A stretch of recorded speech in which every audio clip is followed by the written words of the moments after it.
Digital యుగంలో ప్రతి వ్యక్తి హక్కుల రక్షణ కీలక అంశంగా మారింది.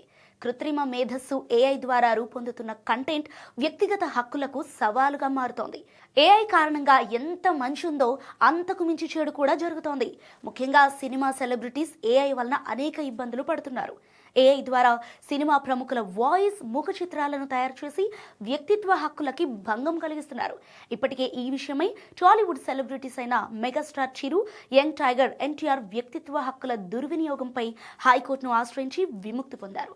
సో ఇప్పుడు లేటెస్ట్ గా పవర్ స్టార్ పవన్ కళ్యాణ్ కుమారుడు అఖిరానందన్ తన వ్యక్తిత్వ హక్కులు కాపాడాలని కోరుతూ హైకోర్టులో అయితే పిటిషన్ దాఖలు చేశాడు. తనపై ఏఐ సాయంతో రూపొందించిన చిత్రాలు, వీడియోలు, ఇతర డిజిటల్ కంటెంట్ అనుమతి లేకుండా ప్రచారం చేస్తున్నారు. ఇది నా వ్యక్తిగత స్వేచ్ఛకు భంగం కలుగుతుందని పేర్కొంటూ పిటిషన్లో అయితే పేర్కొన్నారు.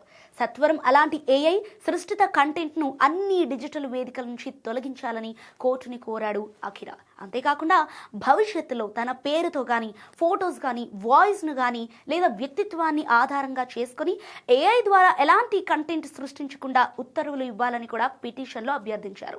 సో ఈ కేసు సెలబ్రిటీస్తో పాటు సామాన్యులకు కూడా వర్తించే వ్యక్తిత్వ హక్కులు, డిజిటల్ గోప్యత, ఏఐ కట్టడి వంటి అంశాలపై న్యాయ వ్యవస్థ ఎలా స్పందిస్తుందన్న దానిపై ఆసక్తిని పెంచుతోంది.